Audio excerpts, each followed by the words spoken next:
पापा ने वारिस मामू को घर बुलाया और इनसे कहा कि हम चांद की शादी करना चाहते हैं, आप इससे पूछ दें कि अगर किसी को पसंद करते हो तो हम इसकी शादी उससे कर दें, हम जो है ना वो इसकी मर्जी के खिलाफ नहीं जाएंगे। तो मैंने उनसे कहा कि आप ऐसा नहीं कर पाएंगे। उन्होंने कहा कि नहीं हम कर सकते हैं। मुझे ये था कि मुझे पछतावा ना रहे कि मैंने शायद उस दिन पापा से बात करती तो पापा मान जाते। तो मैंने उनसे कहा कि पापा मैं एक मुसलमान मर्द से शादी करूंगी, आप ऐसा मेरे लिए कर सकते हैं? अगर आप किसी मुसलमान से मेरी शादी करेंगे तो ठीक है, मैं शादी करने के लिए तैयार हूँ। मेरे घर में एक सन्नाटा छा गया और इस खामोशी के बाद जो है यानी सब फैमिली वाले रोने शुरू हो गए। उन्होंने कहा कि आप अपने मजहब में वापस आ जाओ।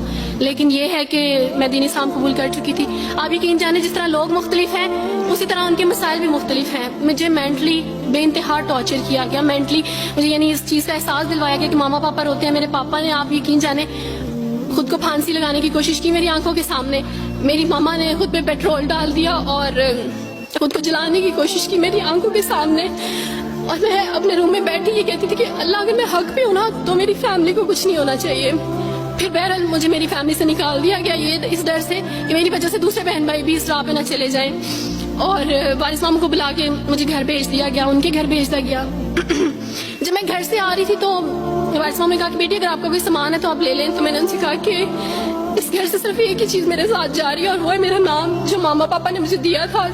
मैं चांद रात में पैदा हुई थी इसलिए उन्होंने मेरा नाम चंदा रखा था, बस वो नाम लेके आई। आप यकीन करें हमें कहा जाता है जबरन इस्लाम कबूल किया जाता है। इस्लाम कबूल करने के बाद वो जबर किया जाता है कि आप सोच भी नहीं सकते।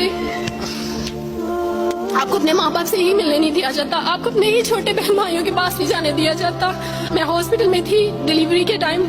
आप यकीन जाने मेरे पास कोई भी नहीं था जो मुझे बेड से उठा के बिठा सकता। ऐसे मौके पे मुझे अपने अपनों की जरूरत थी, लेकिन मेरे अपनों के जबर है। मेरी मामा को मुझसे दूर रखा, मेरे बहन भाइयों को। मेरे क्रिश्चियन कलीग्स ने ही मेरी फैमिली को प्रेशराइज किया कि इसको फैमिली से निकाल दें, क्योंकि अगर आप इसको मिलेंगे तो मजीद लोग भी अब्दुल वारिस की तरह चंदा की तरह इस्लाम कबूल करेंगे। मैं ना हॉस्पिटल में लोगों से कहती थी कि मेरा बेबी रो रहा है, कोई मुझे बेबी पकड़ा सकता है। आइडिया ही नहीं था हॉस्पिटल में क्या क्या लेके जाते हैं। मेरे पास एक ऐसा दुपट्टा नहीं था जो मैं चेंज कर सकती। ऐसे मौकों पे आप यकीन जाने आजमाइश और जबर इस्लाम कबूल करने के बाद मिलता है।